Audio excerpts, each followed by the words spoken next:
Conselho Monetário Nacional estabelece a meta de inflação para este ano, 4,25%.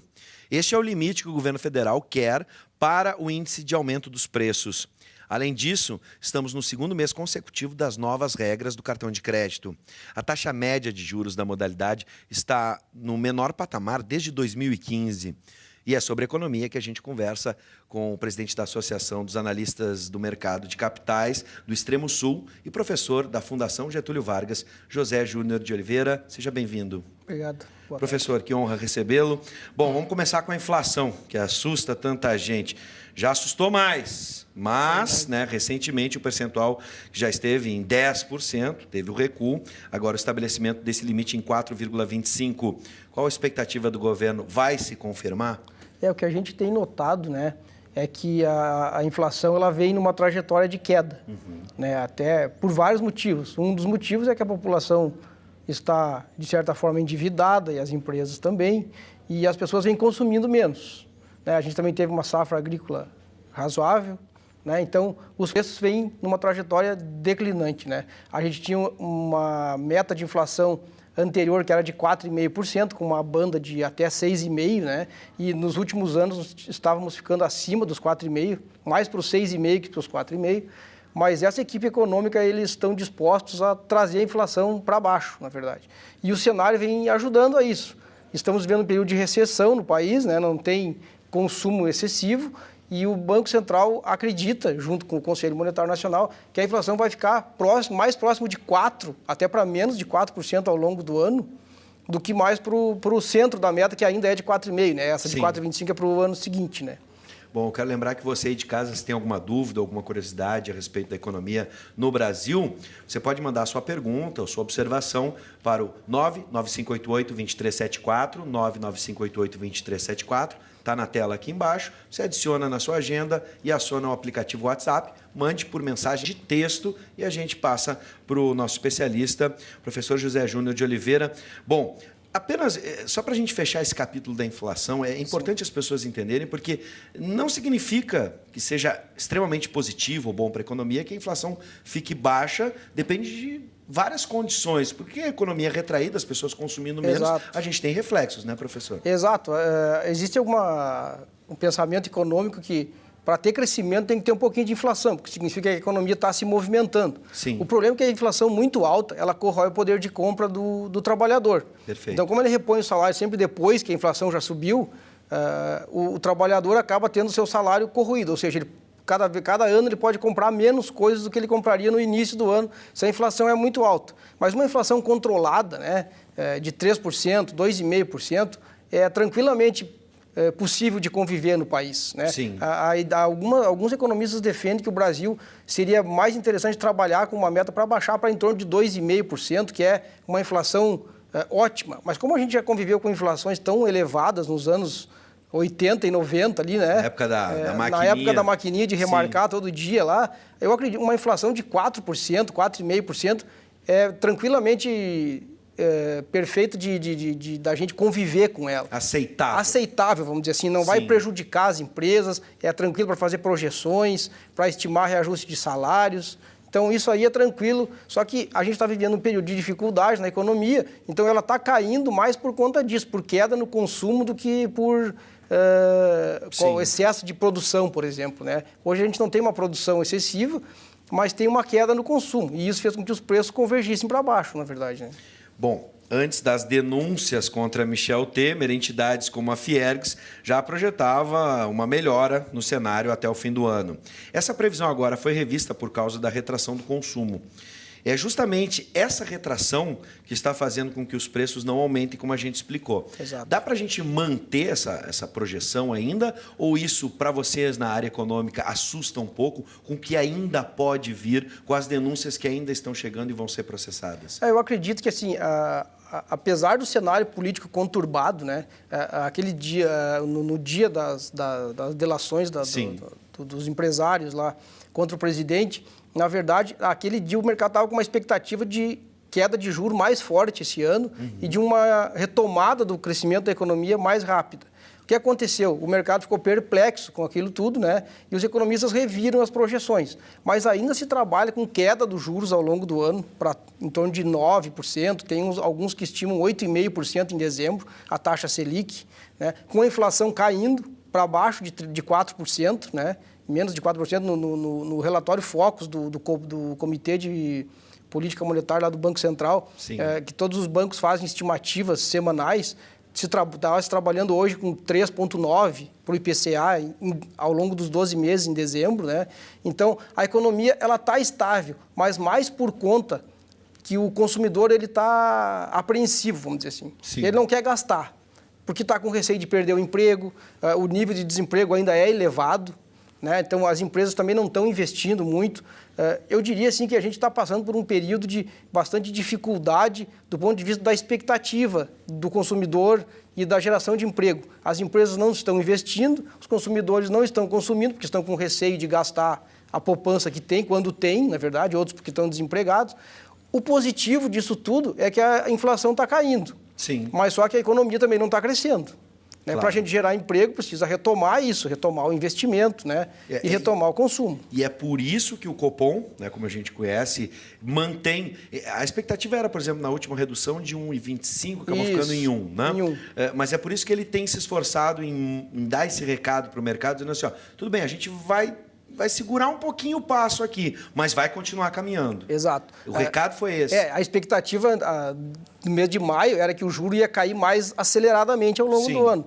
O Comitê de Política Monetária deu uma freada nisso, mas ele vai continuar reduzindo a taxa. Sim. É como tu colocaste, né? Eles previam diminuir 1,25, diminuíram 1 a taxa. Caiu para 10,25, né? A meta. Provavelmente, para os próximos meses, em vez de cair 1%, vai cair 0,75% na próxima reunião, né, em julho agora. Sim. Mas para chegar num nível de próximo a 9%, até um pouquinho menos. Talvez 9% é razoável. Porque, assim, o recado que o Banco Central está dando, junto com o Copom, é que a trajetória continua positiva. Claro. Apesar de o cenário estar difícil, vamos dizer assim. Mas a trajetória de queda no juro... Porque se o juro cai mais rápido, o que é positivo nisso? Pode retomar um pouco mais o crédito, fica mais barato para tomar crédito, pode aumentar um pouco o consumo. E para o investidor, para o empresário que quer tomar dinheiro para investir, também melhora, porque fica mais barato para ele pegar dinheiro emprestado para alavancar o seu negócio. Perfeito. Então, nesse cenário, pode melhorar para o ano seguinte, né, ou para o período seguinte. Esse crédito mais barato pode colocar mais dinheiro na economia. Na verdade, claro, o passo não foi tão largo, mas continuamos caminhando. O importante é a tendência, na verdade. Né? E agora eu pergunto o seguinte, o leigo, né, a pessoa que está nos ouvindo, às vezes ouve, olha, a gente precisa baixar os juros para aquecer a economia e tudo mais. E aí eles se perguntam, né, mas por que o Copom já não baixa essa taxa de juros para 7%, que já foi o patamar, né, o nível em outros momentos, né, da economia brasileira? Por que não baixar aceleradamente? Aceleradamente. Né? Exatamente. Por quê? Porque o que acontece é o seguinte, não dá para baixar o juro por decreto, né, como o pessoal fala em economias, né? O que acontece? Como o governo tem um déficit nas contas públicas, ou seja, ele gasta mais do que ele arrecada, ele precisa vender títulos da dívida no mercado. E ele precisa ter investidores interessados por comprar esses títulos, ou seja, emprestar dinheiro para o governo. Então, ele não consegue baixar muito rápido, porque a gente tem um governo que precisa de dinheiro. Se eu estou precisando de dinheiro, eu tenho que pagar mais caro. Então, um dos motivos é esse. O governo tem dívida e ele não está conseguindo reduzir a dívida, porque continua com déficit, ou seja, gastando mais do que arrecada. Ele está precisando usar esse mecanismo de financiamento. Então, um dos motivos é esse. Claro. O governo não está conseguindo organizar a sua casa, vamos dizer assim. Por isso, ele tem que emitir dívida e o investidor quer uma taxa maior.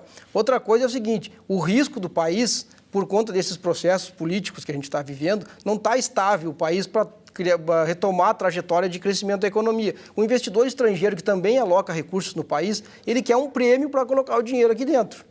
E esse prêmio está embutido na taxa Selic. Sim. Então, ele faz parte da taxa Selic. Né? Tem uma parte que é o spread dos bancos e outra parte que é o custo da dívida do governo e o risco do Brasil. Então, esse risco ele só vai baixar a hora que tiver mais estabilidade para o governo encaminhar reformas estruturais que são importantes, né? Como serão as reformas vai depender de como serão organizadas lá no âmbito do governo central e Congresso, Sim. mas o importante é ter reformas estruturais para a economia voltar a crescer, para reduzir a dívida pública, aí a gente vai poder ter uma queda na taxa de juros mais consistente. Sim. Né? Então, um dos motivos, são alguns motivos, mas Claro. os principais é a dívida elevada do governo, ele precisa estar renegociando isso, e ele tem que pagar um prêmio por isso, o risco do Brasil, né? E mais, também dentro da taxa Selic tem uma parte que é a tributária, né? Que tem impostos sobre isso, quando a gente aplica dinheiro nos títulos do governo, a gente também paga imposto de renda sobre Sim. isso.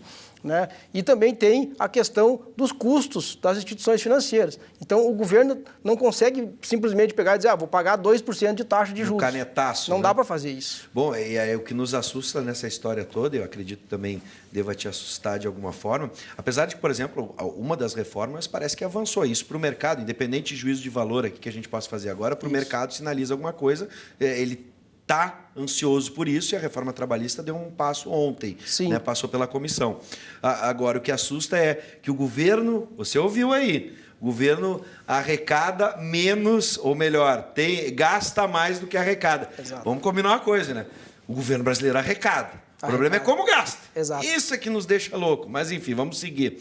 Bom, as mudanças no rotativo do cartão de crédito, né? O brasileiro, de certa forma, ainda precisa criar uma cultura para trabalhar com crédito, para trabalhar também a sua poupança, o seu investimento, a sua aplicação. Não é, e eu acredito, o senhor me corrija se eu estiver errado pela sua experiência, como professor e também como analista, não é ainda algo da cultura brasileira trabalhar, né, com juros e trabalhar com investimento, quanto ele pode ganhar, conhece mal ou bem a poupança. Exato. Né? Essas mudanças no rotativo, por exemplo, que fazem com que as taxas de juros, né, o percentual fique mais baixo, essa mudança já está trazendo algum impacto? Porque não é porque o juro está mais baixo que a gente deve, por exemplo, entrar no rotativo. Exato. O juro está mais baixo, só que se vocês olharem, se a gente olhar, o juro do cartão de crédito ele é extremamente alto. Né? Hoje de manhã mesmo eu estava olhando, ele saiu de 450% ao ano para 300 e alguma coisa. Só que isso aí é uma taxa de em torno de 13% ao mês. O que significa isso? Se eu pegar R$1.000, em um mês eu vou pagar R$130 de juro.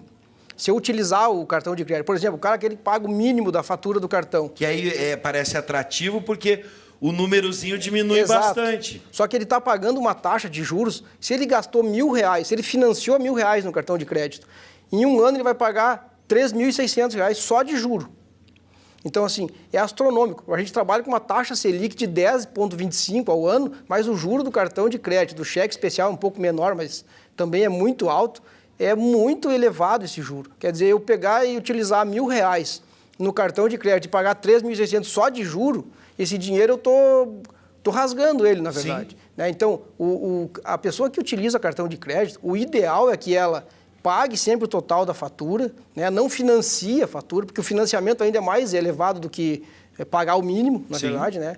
E esse tipo de crédito é o crédito mais caro. Existem linhas de crédito muito mais baratas que o cartão de crédito e que o cheque especial, por exemplo, que é o primeiro que a pessoa toma, porque não precisa ficar indo lá no banco pedir licença para usar o dinheiro. Sim. Eu posso utilizar o crédito consignado, que já cai para 25% ao ano, mais ou menos, que assim mesmo é alto, mas é bem mais baixo que 300%, né? Posso usar um para amortizar o outro, por exemplo? Pode, por exemplo. Sair do cheque especial, né? Pagar o meu cheque especial e entrar, por exemplo, numa financeira que pode me ajudar com Pode juros. me ajudar com juros, com o crédito consignado, né? Vamos dizer o seguinte, eu estou devendo R$1.000 no cartão. Em vez de pagar 360% ao ano, eu pago 25%. Sim.